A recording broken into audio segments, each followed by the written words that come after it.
खबरों में बढ़ते हैं आगे। संसद के बजट सत्र का दूसरा फेज है जिसकी शुरुआत आज से होगी। लोकसभा स्पीकर ओम बिरला के खिलाफ अविश्वास प्रस्ताव पर चर्चा होनी है। विपक्ष के अविश्वास प्रस्ताव पर सदन में तीखी बहस होने की संभावना है। बीजेपी और कांग्रेस ने सांसदों के लिए व्हिप जारी कर दिया है। बजट सत्र के दूसरे चरण में होगी कुल 30 बैठकें। अहम विधेयकों और अनुदान मांगों पर विस्तृत चर्चा होनी है। 2 अप्रैल तक चलेगा बजट सत्र का ये दूसरा फेज। संसद के बजट सत्र का दूसरा चरण और बेहद महत्वपूर्ण चरण आज से जिसकी शुरुआत होनी है, जो कि 2 अप्रैल 2026 तक चलेगा। इस सत्र के पहले ही दिन लोकसभा स्पीकर ओम बिरला के खिलाफ विपक्ष द्वारा लाए गए अविश्वास प्रस्ताव पर सदन में हंगामे के आसार है, तीखी बहस के आसार है। स्थिति की संवेदनशीलता को देखते हुए भाजपा और कांग्रेस दोनों ही प्रमुख दलों ने अपने सांसदों के लिए 3 लाइन व्हिप जारी कर सदन में अनिवार्य उपस्थिति सुनिश्चित की है। इस दौरान सरकार का मुख्य फोकस बजट को कानूनी रूप देने वाले वित्त विधेयक, अलग अलग मंत्रालय के अनुदान मांगों और बैंकिंग कानून जैसे कई अहम बिलों को पारित करने पर भी रहेगा। तो आज का दिन बेहद अहम। संसद के बजट सत्र का दूसरा चरण आज से जिसकी शुरुआत होगी। हमारे साथ हमारे सहयोगी स्तुति पाठक इस खबर पर ज्यादा जानकारी के साथ जुड़ चुकी है। स्तुति, दूसरे चरण की शुरुआत होनी है आज बजट सत्र में। आज कितना खास दिन है, क्योंकि अविश्वास प्रस्ताव पर भी चर्चा होगी, तीखी बहस के भी आसार है। स्तुति। जी बिल्कुल, देखिए आज बजट सत्र के दूसरे चरण का जो पहला दिन है वो बिल्कुल माना जा रहा है कि आज हंगामेदार रह सकता है। तीखी बहस जो है वो देखने को मिल सकती है, क्योंकि ओम बिरला को लेकर अविश्वास प्रस्ताव जो लाना था वो आज उस पर चर्चा होगी। और उसके बाद में अगर बात करें, कांग्रेस और बीजेपी दोनों ने रणनीति तय की और उसके बाद में अपना व्हिप भी जारी किया कि सभी जो सांसद वहां पर मौजूद रहे, चाहे सत्ता पक्ष के हो चाहे विपक्ष के हो। और ये व्हिप इसलिए जारी किया गया क्योंकि जब इस दौरान जो अविश्वास प्रस्ताव लाया जाएगा तो इस पर समर्थन मांगा जाएगा। अगर 50 लोग समर्थन में खड़े हो जाते हैं तो अविश्वास प्रस्ताव पर चर्चा होगी। अगर 50 लोग खड़े नहीं होते तो इस पर चर्चा नहीं होगी।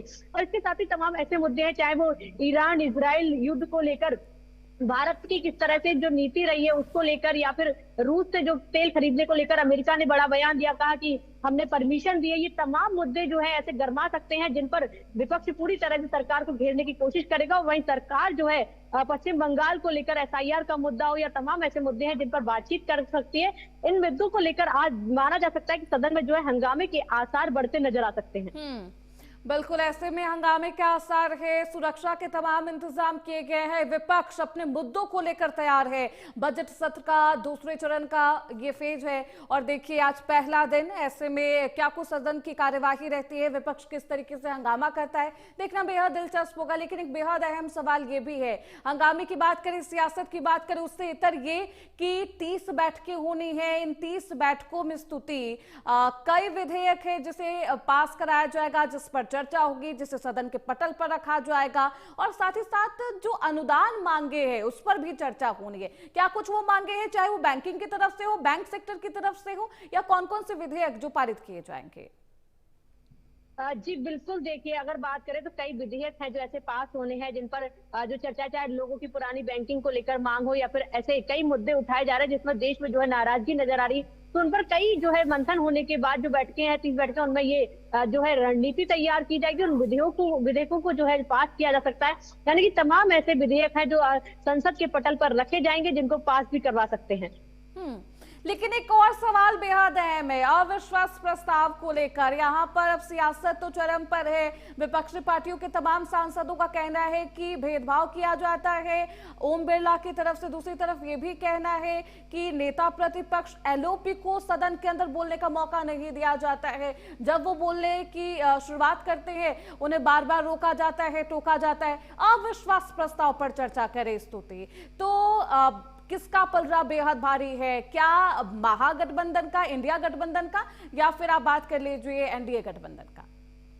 नंबर जी बिल्कुल, अगर बात करें, आपने पहला जो सत्र देखा होगा उसमें लगातार हंगामे के चलते जो पहला सत्र था वो ठीक तरह से नहीं चल पाया था और लगातार विपक्ष की तरफ से ये आरोप लगाए जा रहे थे कि जो स्पीकर हैं उनका व्यवहार जो है, दुर्व्यवहार जो है वो सबको समानता की तरफ से नहीं देखते हैं, मौका नहीं दिया जाता है, एलओपी का माइक जो है बंद कर दिया जाता है। लेकिन इस दौरान एक सबसे अहम बात यह है कि इंडिया गठबंधन की तरफ से जब उस दौरान जब साइन किए गए थे तो तृणमूल कांग्रेस ने साइन नहीं किए थे, लेकिन हाँ समर्थन करती नजर आई थी। तो ऐसे में और भारतीय जनता पार्टी की तरफ से भी ये पूरी तैयारी की गई सत्ता पक्ष की तरफ से कि ओम बिरला ही स्पीकर जो है वो बने रहे, इसीलिए व्हिप भी जारी किया है। तो कहीं ना कहीं आज इस मुद्दे पर देखना होगा कि जब चर्चा होगी तो कितने समर्थन में लोग खड़े होते हैं, क्या ये प्रस्ताव जो है पारित हो भी पाता है, क्योंकि अगर बात करें तो संख्या जो है सत्ता पक्ष की अधिक है और ऐसे में अगर व्हिप जारी किया गया है और तभी अगर समर्थन में खड़े होते हैं तो भी कहीं ना कहीं मुश्किल होगा कि प्रस्ताव पारित कर पाना, विश्वास प्रस्ताव को ला पाना।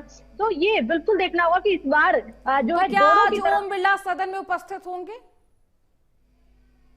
जी बिल्कुल, देखिए अभी ओम बिरला के सदन में उपस्थित होने की ऐसी कोई चर्चा सामने नहीं है, क्योंकि ओम बिरला ने जब उन पर ये प्रस्ताव लाया गया था उस दिन के बाद से कुर्सी छोड़ दी थी और उनकी तरफ से कहा गया था कि जब तक ये जब वोटिंग नहीं हो जाती है और ये पता नहीं चल पाता है कि जो समर्थन नहीं मिल जाता विश्वास प्रस्ताव को लेकर, तब तक विश्वास मत नहीं जीत जाते, तब तक वो स्पीकर की कुर्सी नहीं संभालेंगे। तो इसको लेकर यही अहम सवाल है ओम बिरला, जिन्होंने साफ तौर पर पहले फेज में ही कहा था बजट सत्र के दौरान कि अविश्वास प्रस्ताव पर जब तक वोटिंग नहीं हो जाएगी तब तक वो लोकसभा की स्पीकर की कुर्सी पर नहीं बैठेंगे।